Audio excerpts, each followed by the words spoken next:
Hello, chess lovers. Hello to the chicos and the chicas. Sometimes the best chess lessons and hopefully the best chess videos come by sheer accident, in a spur of a moment rather than planned or intended. I'm going to show you an example. The other day I had a lesson with a student of mine where we tried to cover a multitude of things. Decision making, calculation, of course, visualization, prioritization in order to avoid time troubles, the whole lot. And I decided to show him this example, which starts off as a Budapest gambit, and then it goes pretty wild, and then it slightly settles down in this position, and then knight g6 is the move that reopens Pandora's box. I presented this position to him and, of course, prompted him to A, come up with candidate moves, and B, try to pick one that looks most attractive, and then let's calculate, evaluate the whole shebang. And unfortunately, I can't precisely recall now what the selected candidate moves were, but definitely HG and H5 were both amongst them. And at this point, when he suggested these, I of course knew what move was played in the game. I realized that there is an outstanding opportunity here for a compare and contrast exercise, and I thought that I would share this with you guys because I really think that this is a very cool one to test your pretty much every chess skill there is in the book that is worth testing, but most dominantly calculation, visualization, evaluation, because that's what we love the most. So here is the scenario. There is a move, HG, which is going to likely attract bishop takes b2, knight d2, bishop takes a1, and so on. I purposely am not playing out the lines because I want you to be very involved with this one. Whereas the other variation goes h5, bishop takes b2, h takes g6, bishop takes a1, g takes f7 check, king takes f7, queen d5 check, and king g7. Now, I did a favor to you, which I probably shouldn't have, which was that I calculated out the h5 line for you almost till the end, but you are more than welcome to add to it. So, if you really want to have a very rewarding and fun exercise to test yourself, your calculation ability, your visualization, the lot, have a look at both of these lines, rather these moves, and the lines that they attract and the ones that I demonstrated to you. Perhaps you do want to engage with the HG5 one far deeper than I indicated, and then compare, evaluate, tell me which you prefer, why, and let's take it from there. Additionally, if you really want to set yourself up for some fun, you might want to add a numeric evaluation to both variations you calculated, because in the end I will reveal the truth, and I think it will be quite rewarding or surprising to see the outcome. So it is your turn, HG or H5. Give me lines, give me everything you can, and let's see what decision you make. And please pause the video if you want to do that, because I am jumping right into reveal mode. So let's calculate first HG. HG, bishop takes b2, knight d2, bishop a1, queen takes a1 has got two super attractive features that makes this variation really the pick of the litter, the top choice, and those features are the following. When we lose the exchange, we lose it for the dark squared bishop, which is the key player in holding black's position together, and because of we have captured said piece, the entire dark colored complex is just a wreck, especially if you recall correctly that we started off with hg5, so we have a pawn on g5 covering some of those vital dark squares. So already here we see a huge plus for white. Now if we compare that to the other line, which goes h5, bishop takes b2, hg, bishop takes a1, gf, king f, queen d5, and king g7, I'm going to hazard the guess that at least half of the viewers and a lot of players who I show this position to would tell me that they prefer this line, the second one, bang, bang, bang, bang, bang, for white, significantly too, by the way, because the black king is exposed. And unfortunately, this is where superfluous or inefficient visualization is going to be hindering our ability to correctly evaluate. And I'm going to deal with this line first because I want you to see this. So I'm going to show you now what's wrong with this. What's really bad about this variation from white's perspective, two things. The first one, which is probably the more obvious one, is that our piece coordination compared to the other variation is pathetic. It's really bad. We still have almost everybody at home. And yeah, there is not a lot going on. And the second thing that we need to note here, which is really the hard challenge, especially because the bishop on a1 is really tucked away out of vision, is that it exists. The a1 bishop is an absolute boss in the defense, and we cannot build realistic threats here for white.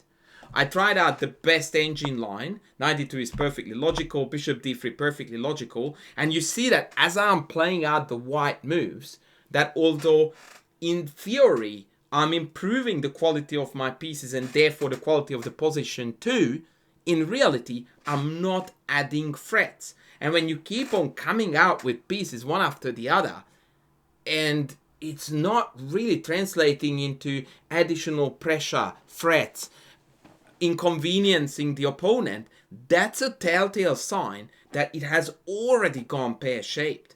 And that's exactly the case here. I looked at queen e7, bishop c3 is the most advantageous line for black, but queen e7 is fine too, and this variation, according to the engine, is white's best when it is black who is up by 0.7. Significant advantage. Right? Now, let's compare this to the correct measure, which was hg5, bishop d2, knight d2, queen a1.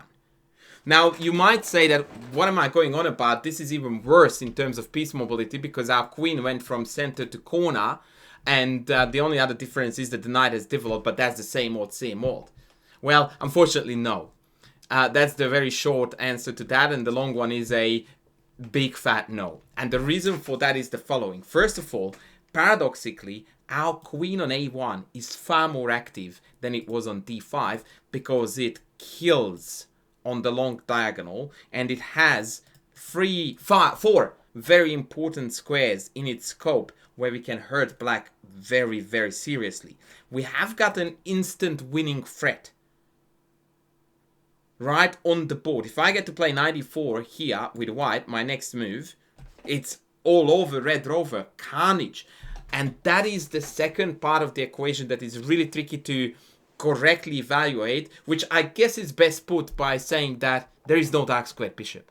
And so, to put it very simply, black is dead on the dark carrot complex, which is something we have already spoken about, because of the absence of the bishop that is responsible for covering those squares. Now, the hardest part of this whole entire exercise, and if you saw this, please give yourself a pat on the back because you truly deserve it, is the fact that after queen g5, white's best move is by no means knight e4, not even close. In fact, it's a mistake. The correct move here is bishop d3, which is a tempo, and that is what is hard to see. Looking at bishop d3, no credit. But if you realize that this is actually a tempo move, threatening take followed by take, hello? Then you hammered it like an absolute legend. The reason why knight e4 is no bueno is because of queen a5. And all of a sudden we have to obstruct the view of the bishop, and now it's just no bueno at all. I'll show you how the game ended because it features one more very instructive component that we looked at with student, and I sort of anticipated that they would struggle with it, and they did. And that was the following question. So knight e4, king f1, d6, check, king at f8. What is the winning plan here? And again, I want you to pause the video because I do think that this is another scenario where, yeah, people could struggle. So please pause it. I'm going to reveal it to you now. So the reason why this is a little bit tricky is because we have got the whole memory of the game, right? And we sort of started this exercise here with hg5, which was the first step toward chiseling and chipping away at this f6 square, which in about 6 more moves we managed to conquer. And this feels like such a huge accomplishment, and that knight really does seem like a thorn in black's side, that our brain very often in similar scenarios completely refuses to consider the fact that this knight has done its duty and in fact is misplaced. It needs to be rerouted because it's actually an obstacle now in the attack rather than supporting it. And so the simplest way to deal with the problem is to take h7, then bring the queen in, and then reroute the knight to g5. Yeah, easy peasy lemon squeezy. Even better is, by the way, bishop h4, knight h4, and then queen h4. But the point is that the knight on f6 became really a burden, an obstacle, and we needed to deal with it. And that was the way to do so. I mean, obviously, there are additional sweets coming in now with knight f6 being a threat again. But it could only work because first we needed to vacate it so that the queen could come in. The game ended very, very drastically because black blundered here with rook e8, which allowed trade queen f6 check, and now the black rook is coming off by force, and black resigned in a few more moves. Might have actually done it here because after here we have check, and then either checkmate or the fall of the rook is going to lead to black's demise. Now the reason why I was a little bit blowing my own trumpet in the beginning, because the book doesn't discuss the h5 option at all, right? So it only asks what do you do in this position, which already is a brilliant exercise, right? Because you can do a lot with this as a coach and as a student. This leads to the weak color complex concept, the exchange sacrifice, the attack preferred over material, the whole shindig. But when you realize that there is a very promising alternative here, and it just opens up so many extra avenues for learning, because now we get to compare and contrast the black bishop on, black bishop off, black king seemingly exposed, white queen seemingly active. All of these scenarios and their evaluation become an absolute delight. Finally, before I call this video off, the other numeric evaluation. So I did give you the very end of the h5 line with minus 0.7 black beta, whereas this position here is evaluated by the engine as plus 3.04 initially, and then it keeps on climbing. I think it stops somewhere at about 320. So essentially there is a 4-point difference between taking g5 or pushing h5 when we play the lines out. That is absolutely shocking. I've never saw that coming until I checked the lines, but this is, folks, how we learn. By the way, that's not to say that h5 is a mistake. So this only goes bad for white if we continue taking this. So if we play here knight d2, then we can play a vastly inferior version of the hg line, but white is still a little bit better here. Actually, I was completely winning there. I need to go knight h4 right away, and then white is only a little bit better. Rightio, folks, that's gonna be it for today. I wanted to do a short and sharp one, but of course, as always, I will be back with more soon. Please don't forget to sub, to like, to thank me, and super thank me. I'm still owing you a big thank for the super thankers. Coming soon. Thank you very much. Signing out. Bye.